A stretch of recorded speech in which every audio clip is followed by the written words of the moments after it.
യുദ്ധം ഒരു cricket match പോലെ ഇപ്പൊ പ്രമോദ് ഇവിടെ ഇരിക്കുന്നുണ്ട്, നമ്മുടെ ചാനലുകൾ കാണിച്ചുകൊണ്ടിരിക്കുമ്പോൾ കുറെ ദിവസം അങ്ങനെയായിരുന്നു. പക്ഷേ ഇപ്പൊ നമുക്ക് മനസ്സിലായി യുദ്ധം നമ്മുടെ വീട്ടിലും യുദ്ധമുണ്ട്.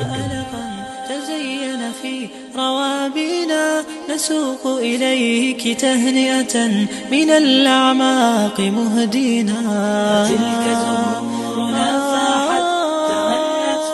ഇന്ത്യയുടെ കൊടി പോലെയാണ് ഇന്ത്യയുടെ ജനതയും എന്ന് ഏപ്രിൽ 13, 1921 രാഷ്ട്രപിതാവായ മഹാത്മാഗാന്ധി പറയുന്നത് നമ്മുടെ ഈ കൊടിയായ കാവിയും വെള്ളയും പച്ചയും ഹിന്ദുവിനെയും ക്രിസ്ത്യാനിയെയും മുസ്ലിമിനെയും സൂചിപ്പിക്കുന്നു എന്നാണ്.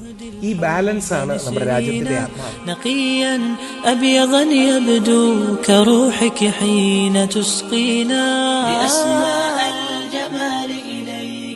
സത്യവും ധർമ്മവും പുലരണമെന്ന് നിർബന്ധമുണ്ടോ ഈ ലോകത്തിന് എന്ന് തോന്നത്തക്ക രീതിയിൽ ഉള്ള കാഴ്ചപ്പാടുകൾ. ഞാൻ എന്താഗ്രഹിക്കുന്നുവോ അതാണ് ശരിയെന്ന് വിശ്വസിക്കുന്ന, എനിക്കെന്താണ് ഒരു വാശിയോടുകൂടി പറയുവാനുള്ളത് അതാണ് നടപ്പിലാക്കാൻ പോകുന്ന സത്യം എന്ന് പറയുന്ന തരത്തിലുള്ള കാലത്തിലൂടെയാണ് നാം കടന്നുപോകുന്നത്.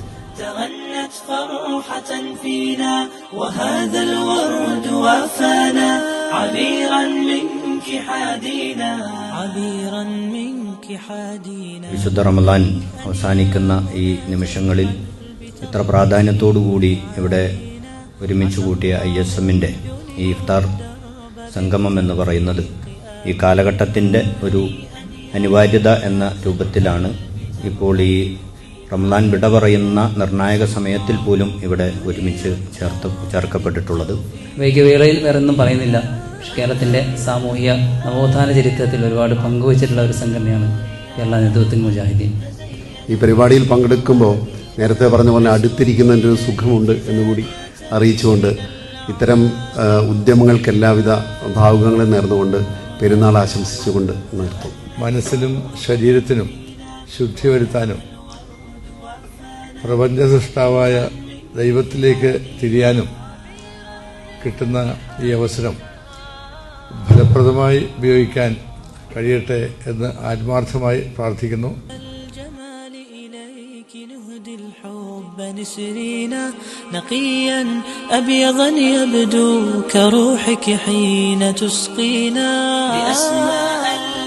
ഈ സൗഹൃദ ഇഫ്താർ സംഗമം നമ്മളിവിടെ സംഘടിപ്പിക്കുമ്പോൾ നമ്മുടെ പശ്ചിമേഷ്യൻ രാജ്യങ്ങളിൽ അനുഭവിക്കുന്ന പ്രയാസങ്ങൾ നമ്മളെല്ലാവരെയും വല്ലാതെ ആശങ്കപ്പെടുത്തുന്നുണ്ട്.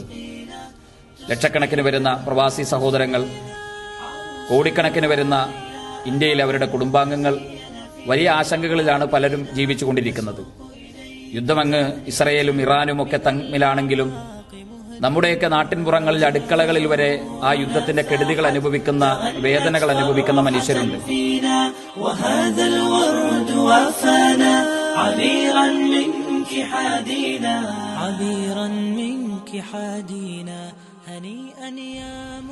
വെറുപ്പ് അന്തരീക്ഷത്തിൽ ഓക്സിജൻ പോലെ, പ്രാണവായു പോലെ നരകത്തിൻ്റെ അന്തരീക്ഷമായി മാറുന്നു എന്ന ആശങ്ക പ്രായാധിക്യത്തിലും എന്നെ വല്ലാതെ പേടിപ്പെടുത്തുന്നുണ്ട്. ഈ ഭയത്തിൻ്റെ പശ്ചാത്തലത്തിൽ സൗഹൃദം എന്ന ഒരു നല്ല വാക്ക് മലയാളത്തിലുണ്ട്. അതാണ് നിങ്ങളും ഞാനും ഒരുമിച്ചിരിക്കുമ്പോൾ ഉണ്ടാകുന്നുണ്ട് എന്ന് ഞാൻ അറിയുന്നത്. ആ സൗഹൃദത്തിലേക്ക് മാത്രമാണ് ഞാൻ വന്നത്. അതെൻ്റെ ഒരു ഭയം പോലെ, എന്നെക്കുറിച്ച് മാത്രം. എനിക്ക് ഇനിയും ഭയപ്പെടാനില്ല. 77 വയസ്സായ മനുഷ്യനെന്താ ഭയപ്പെടാനുള്ളത്?